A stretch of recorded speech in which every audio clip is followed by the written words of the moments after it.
So I'm dressed up all fancy because I just introduced Laura at the Plaza Theater here in Atlanta, and you should have been there if you're here in Atlanta.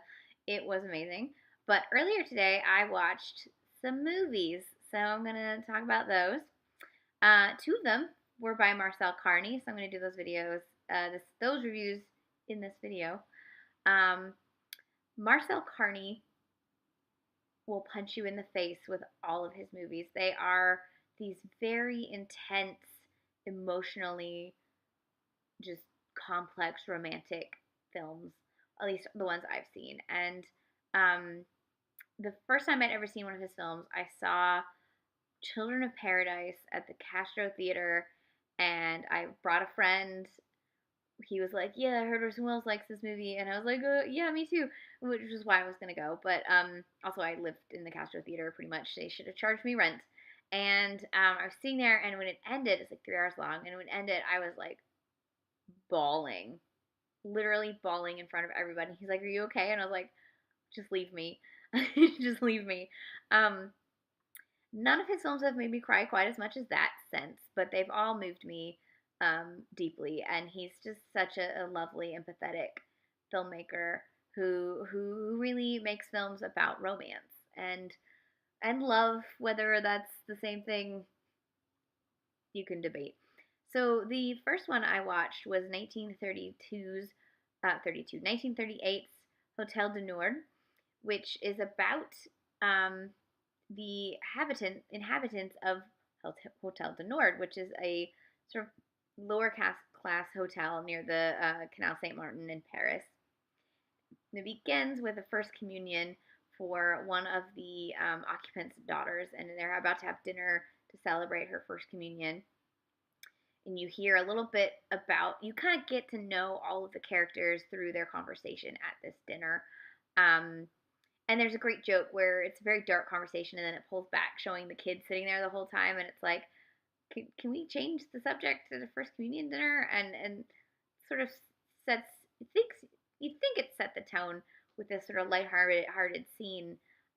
It doesn't. It then pulls a big old punch, and these two runaway lovers check in, and they are having the most intense, like, there is no point to life conversation.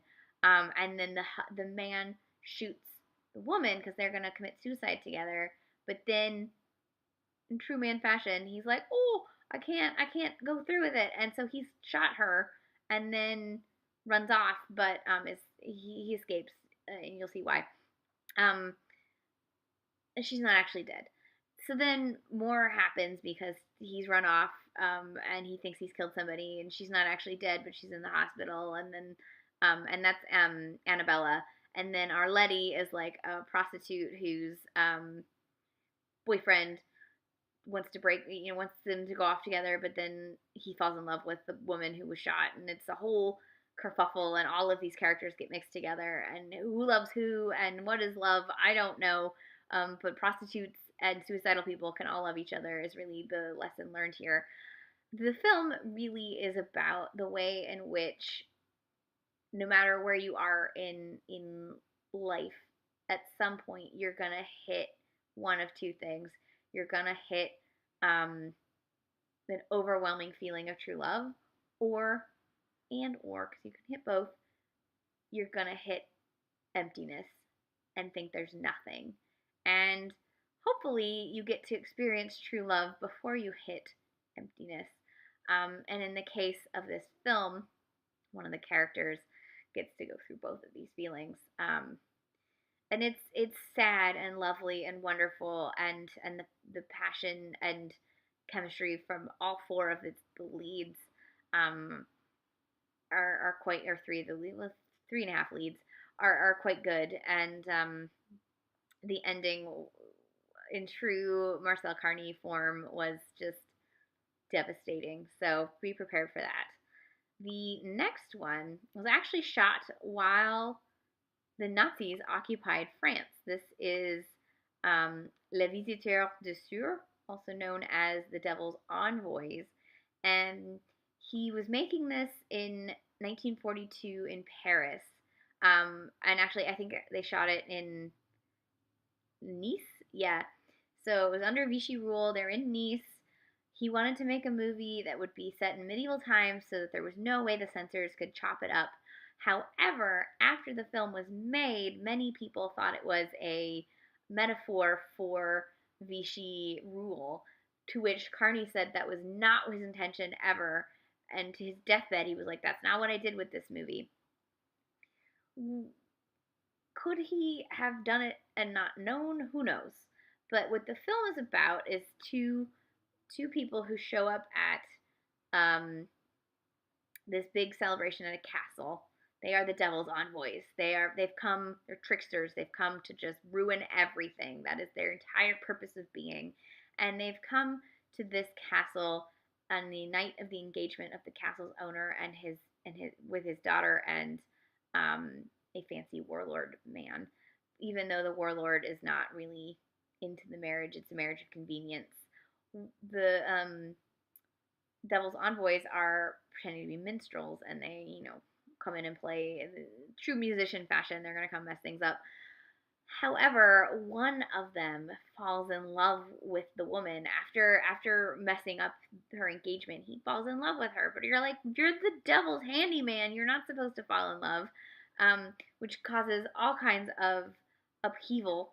And they've already caused upheaval because they've already messed up this engagement. But now the devil has to come down and get his hand, right hand man, and be like, hey, you can't fall in love. You're not a human. You're the devil's envoy. And so the rest of the film is, can true love overcome the devil? Can it? Will it? This is a Marcel Carné movie, so you're probably going to cry, and things are probably going to end terribly. Both of these films are beautifully shot, crisp black and white. This one had a very small, blink or you miss it, Simone Signoret. It's one of her earliest roles. She would obviously later go on to be one of the great French actresses of the 50s and 60s. This one I didn't quite like as much as Hôtel du Nord. Hôtel du Nord I could relate to and understand as 30s Paris. The medievalness of this other one sort of pulled it back a little bit. It was also, somehow it felt more talky than the other one, even though there was a lot of talking in Hôtel du Nord. This just, it felt heavy-handed, and I don't know. I think maybe you can feel the pressure of being made in Vichy occupied France. I don't know, Nazi occupied Vichy France. So I think I enjoy. I don't know that it was 100% successful, but I enjoyed it, and I recommend both films. And they're both on Filmstruck right now, but obviously Criterion Channel is going away, so watch them while you can. Le Visiteurs du Soir is definitely on Criterion. Hôtel du Nord I think is, but I'm not 100% sure. So check them out if you can find them. I definitely recommend Hôtel du Nord, and I definitely recommend Children of Paradise if you can check that one out. It will destroy you, and you will be better for it.